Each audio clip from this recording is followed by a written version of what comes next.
Assalamualaikum warahmatullahi wabarakatuh.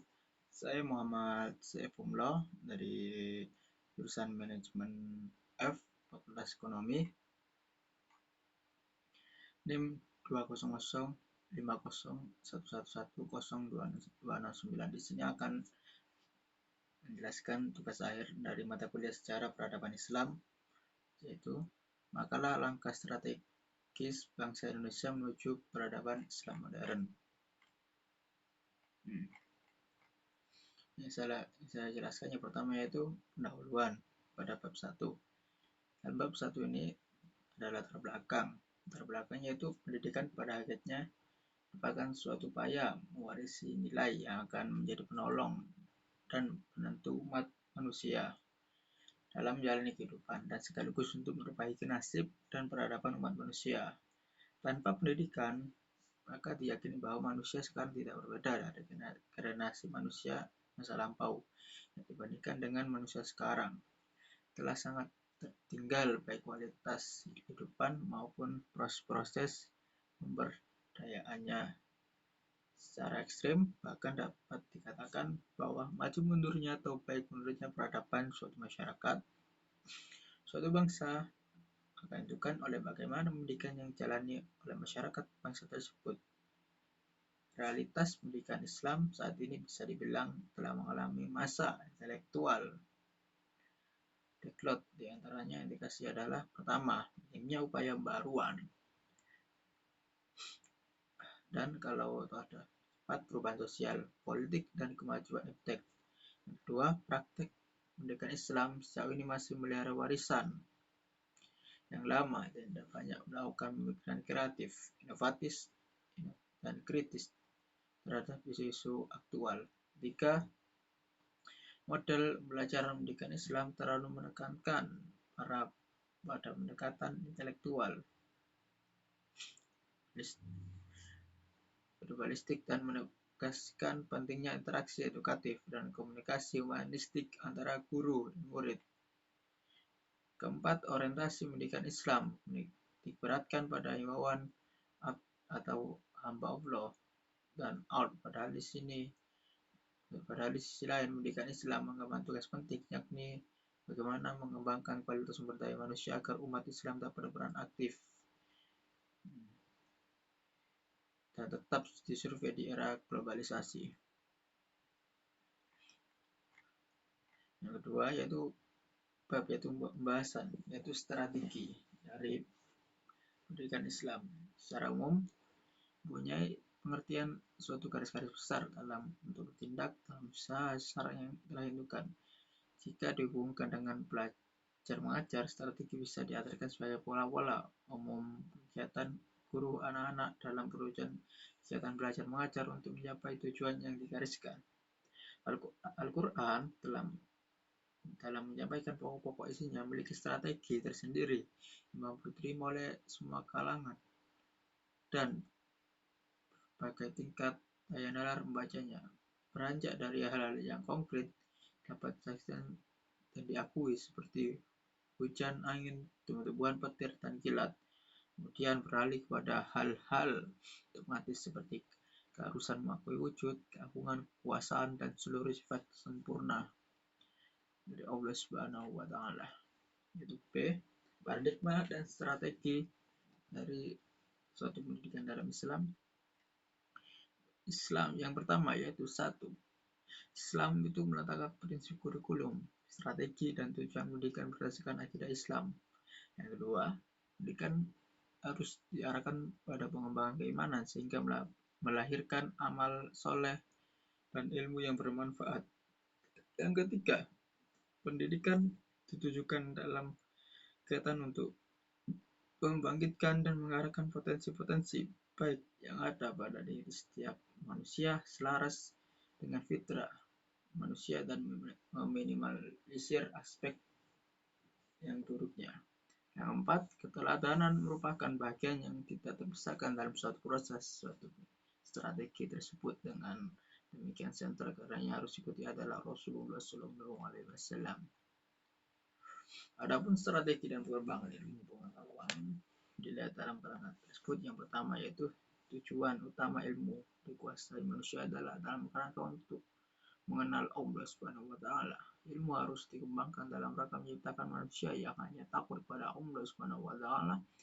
Ilmu yang dipelajari berusaha untuk menemukan keteraturan sistem, hubungan kausalitas dan tujuan alam semesta. Yang keempat, ilmu dikembangkan dalam rangka mengambil manfaat dalam rangka ibadah kepada Allah Subhanahu wa taala, sebab Allah telah menunduk matahari, bulan, bintang, dan segala hal yang terdapat di langit atau di bumi untuk kemaslahatan umat manusia. Yang kelima, ilmu dikembangkan dengan teknologi yang diciptakan untuk ditujukan dalam rangka memberikan kerusakan di muka bumi kepada diri manusia. Tujuan dalam pendidikan Islam atau strategi Islam dalam masa modern yang pertama yaitu pertama, cinta sayang dan strategi dalam pendidikan Islam. Sayang merupakan komponen dasar yang utama dalam proses pendidikan dan pendidikan karakter akhlak. Biasanya yaitu seorang guru memiliki rasa sayang besar atau sangat mencintai profesinya dibandingkan dengan seorang guru yang lebih berorientasi terhadap uang. Yang kedua itu keteladanan dalam pendidikan Islam. Bila cermati historis pendidikan di zaman Rasulullah Shallallahu Alaihi Wasallam dapat dipahami bahwa salah satu faktor penting bahwa beliau kepada keberhasilan adalah keteladanan atau uswah. Rasulullah ternyata banyak memberikan teladan dalam mendidik para sahabatnya. Karena itu pada bab ini akan dikemukakan hal-hal yang terkait keteladanan dalam hubungannya dengan pendidikan atau strategi yang di masa lampau. Adapun konsep dari suatu keteladanan yang bisa diuraikan, yang pertama itu metode pendidikan Islam berusaha pada keteladanan yang memberikan keteladanan kepada guru, kelas sekolah, dan semua aparat sekolah dalam pendidikan. Dan ini adalah pemimpin masyarakat mengadai konsep diajarkan Rasulullah seperti yang diuraikan pada saya jelaskan tadi. Itu ya. Yang B itu teladan untuk guru-guru. Itu Rasulullah. Guru itu tidak boleh mengambil tokoh yang teladani selain Rasulullah, sebab Rasul itulah teladan yang terbaik. Rasul itu meneladani bagaimana kehidupan kehendak Tuhan, karena Rasul itu adalah penafsiran ajaran dari Tuhan. Empat, pendidikan suatu tahap ialah perencanaan yang mengambil langkah pendek dan mengoreksi kesalahan saat perencanaan itu dilaksanakan sepanjang dunia. Islam telah terbukti mampu membangun peradaban manusia yang khas dan mampu menjadi pencerah serta penerang hampir seluruh dunia dari masa-masa kegelapan dan kejayaannya. Kurang lebih dari 13 abad lamanya, faktor paling menentukan atas kemenangan Islam yaitu membangun peradaban dunia adalah keimanan dan keilmuannya. Tidak ada pemisahan ataupun golongan atas kedua faktor tersebut dalam pola pendidikan yang diterapkan. Yang kelima, negara berkewajiban menyediakan sarana biar dalam langkah strategi hidup peradaban Islam di modern, yaitu sarana tersebut yaitu perpustakaan umum, laboratorium, sarana yaitu sekolah, atau memudahkan mahasiswa untuk belajar dan meneliti dari berbagai bidang ilmu, baik tafsir, hadis, fikih, kedokteran, pertanian, dan lain-lain. Mendorong pendirian toko-toko buku perpustakaan, negara-negara yang menyediakan asrama biar mahasiswa rajin belajar dalam suatu pendidikan strategi tersebut. Itu negara mendorong milik buku untuk memiliki ruangan khusus seperti pengajian, diskusi yang dipandu oleh seorang alim, ilmuwan, cendekiawan, kayak ustadz gitu. Empat, sarana pendidikan lainnya itu seperti radio, televisi, surat kabar, majalah. Nah, ini bisa dimanfaatkan siapa saja tanpa mesti ada dari izin negara.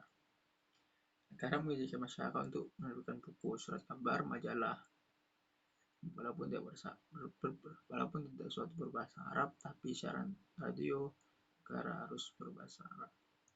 Negara itu melarang jual beli dan ekspor buku, majalah, surat kabar muat gambar bertentangan dengan nilai-nilai Islam, termasuk melarang acara televisi radio yang bertentangan dengan nilai Islam. Yang ke negara berhak menjatuhkan sanksi pada orang atau sekelompok orang yang mengarang tulisan dengan bertentangan dari Islam. Seluruh surat kabar dan majalah radio sifatnya rutin milik orang asing dan beredar dari khilafah Islamiyah. Hanya saja buku tersebut dari luar negeri beredar setelah diyakini dalamnya tidak membawa pemikiran yang bertentangan dengan Islam. Tidak boleh bertentangan dengan Islam. Ya, kita pada tahap yang terakhir, yaitu pada bab ketiga, yaitu penutup. Penutup ini yaitu ada kesimpulan dan saran.